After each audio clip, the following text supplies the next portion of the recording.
Hello, my name is Alvin Brown. I'm a tax attorney. Today I'm going to talk to you about hobby losses.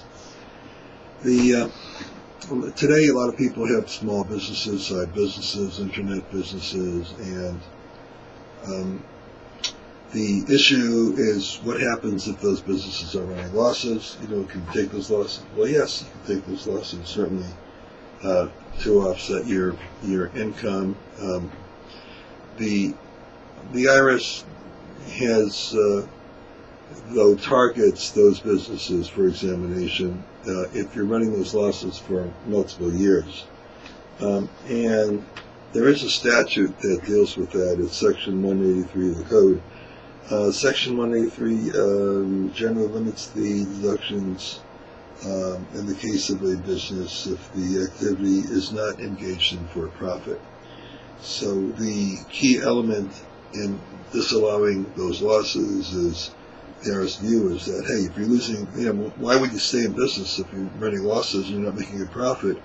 And so the standard is, are you engaged in profits? The issue comes up very frequently for those people who are raising horses or other animals, breeding other animals, farms. There's a huge amount of case law where that issue is litigated in the courts.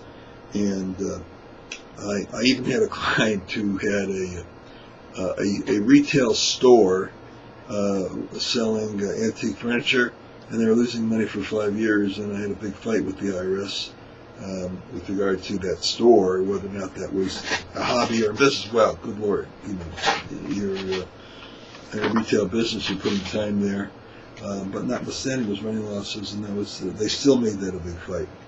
I see that a lot in farms, farm people who own farms, and of course, as I said, in breeding. Otherwise, the Internal Revenue Code allows individuals to deduct expenses which are incurred in a trade or business under Section 162, or for the production or collection of income under Section 212.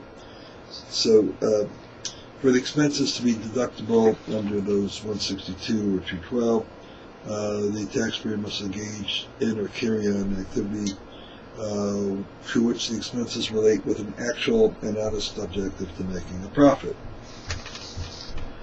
The burden of proof is on the taxpayers to show that they're engaged in this activity with the actual and honest objective of realizing a profit. Lots of cases on that point, including a Supreme Court case. The taxpayers have to devote time to the business in the honest belief that the business will sometimes in the future become profitable. And it's kind of also, if your business is making profit, obviously that profit is okay and it's not going to be disallowed by Section 183. The issue of whether or not you're engaged in a business for a profit is a facts and circumstances issue, and the IRS will look. Well, the IRS, there's a lot of judicial standards for determining whether or not you're engaged in a business for a profit, and the IRS follows those principles.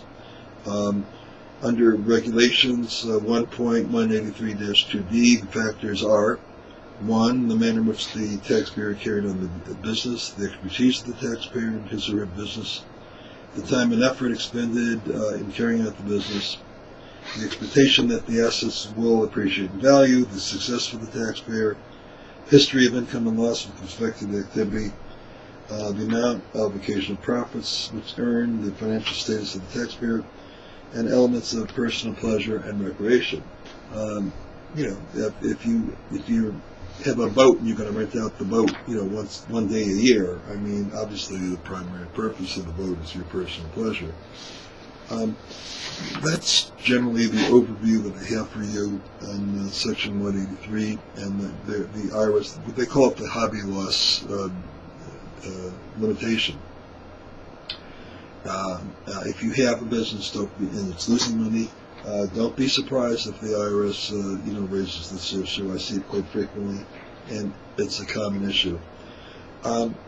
If you have any questions about the hobby loss issue, then you can call me. You can reach me at 712-7610. My extension is 106. Some of my assistants, you can call up on business extension 111 and extension 104 if I'm otherwise tied up. Otherwise, you can, I always prefer email. Send email to me at ab@irstaxattorney.com. Good luck with your businesses. Just if you want to remember one thing out of this little short presentation, it's if anyone asks you questions about your business, you're doing it for profit.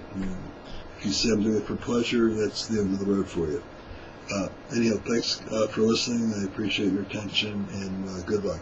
Thanks for listening.